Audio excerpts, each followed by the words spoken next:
Joining us now is Detector Baker. He's a detective from Atlanta, Georgia. Hey, Detective Baker, and thanks for joining in today's conversation. Hey, how you doing? I'm doing well. For our viewers who may not know you, can you first tell us a little bit about your background? Yes, again, I'm Brentno Baker. I grew up here in Georgia, where I also attended school, attended college, earning my master's and bachelor's in biology forensic science, as well as the master's in public health, environmental health. From there on, I went on to law enforcement, which I'm currently still working through. Awesome, awesome. Thank you for that. So, as the coronavirus pandemic raises the stress and anxiety levels for Americans, how are officers or detectives taking proper precautions to reduce the interactions between colleagues and individuals without compromising services? Well, one thing that we have definitely gone into, which is pretty much most agencies or others who are still employed, are interactions, making contact with others. We're not making contact unless it's definitely necessary in certain cases. Other things that we have gone into is once we are making contact or those officers who are on the road where they're going out with masks or gloves, things of that nature. There's just different policies that have been raised by the chief for us to be able to take better precautionary measures. Luckily, me myself, I mainly work behind the desk, but there are times where we still would get called out and have to make contact. Another thing that we try to do is reduce the amount of times that we would enter into someone's home unless absolutely necessary. So just things of that nature, pretty much to lessen the contact and exchanges between us and civilians.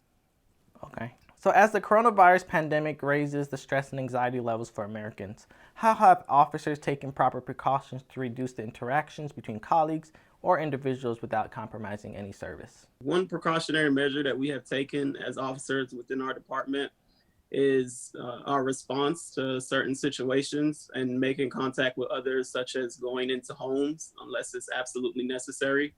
Officers are responding with masks and gloves already at hand to reduce those things that are exchanged between the two. Us as detectives, again, unless absolutely necessary, we try not to have to go out and make contact with others. In the instances that we do, again, we try to not do certain things such as going into homes unless absolutely necessary. So we're pretty much meeting others outside. Again, we're all equipped with masks and gloves in these instances that we do have to make those contacts. Okay, okay. Some officers or first responders are meticulous about changing out their work clothes before going to their homes. Um, you personally, what new routines are you practicing just to remain healthy?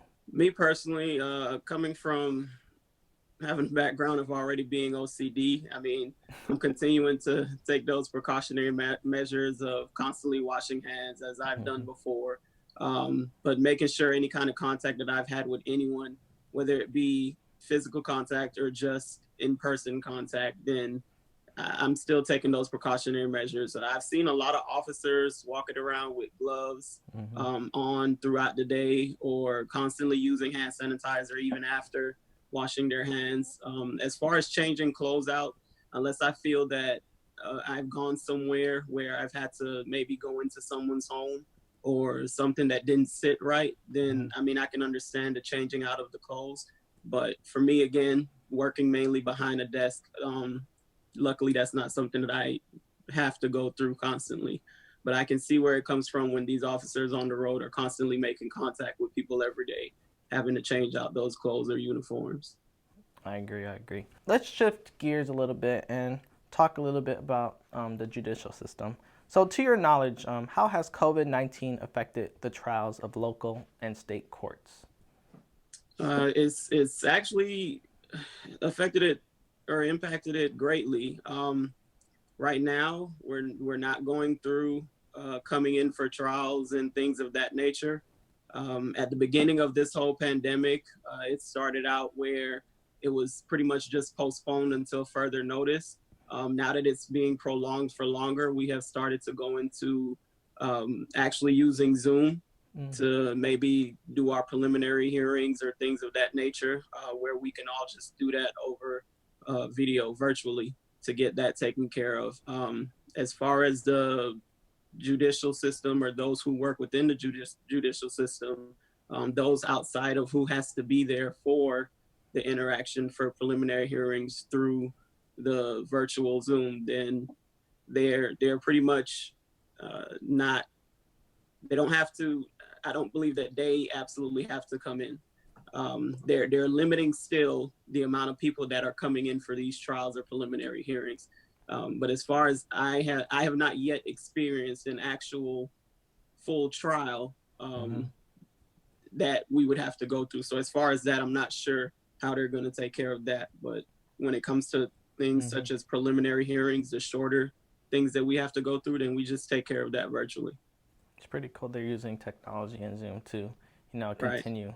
All right, switching topics just a little bit. What are your thoughts on governors increasing the social distancing violation fee? Do you believe that this would encourage people to stay home and not engage in social gatherings? I think it will. I mean, obviously, these things are put in place for a reason. And being that, again, we've been extended for the pandemic has been extended further, I feel that this is something that should strike something in people's minds that, hey, we need to do what they're saying, stay away from social gatherings, things of that nature, to help decrease the time that this is going to continue, and also essentially decrease the amount of fatalities that we're having due to the pandemic.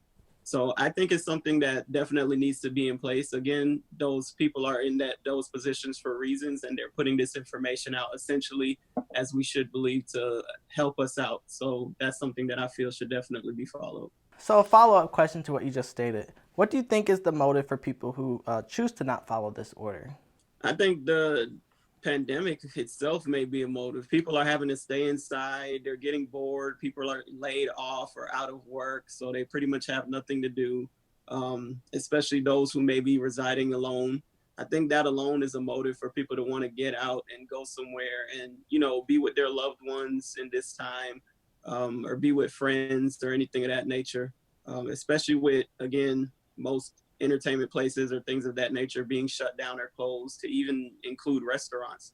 So I think all of that's a motivation for some people to just want to get out and, go make contact with someone that they feel or know, hey, this person doesn't have the COVID-19. So, let's go hang out, let's go stay indoors, but let's quarantine together. Like everyone would say, quarantine and chill. So what keeps you motivated to show up to work every day as an essential worker?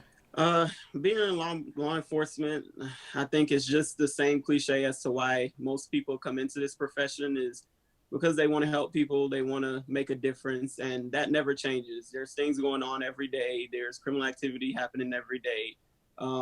In a time like this, I would assume that we're needed more so than before because of what's going on. There's different outbreaks of criminal activity that may be occurring because of this situation, and the most help that we can get will take. So that alone in itself, besides what I previously stated about why I came into this profession, is motivational enough for me to come into work each day. Awesome. So, in your opinion, what long term effects will this pandemic have on law enforcement and businesses as a whole?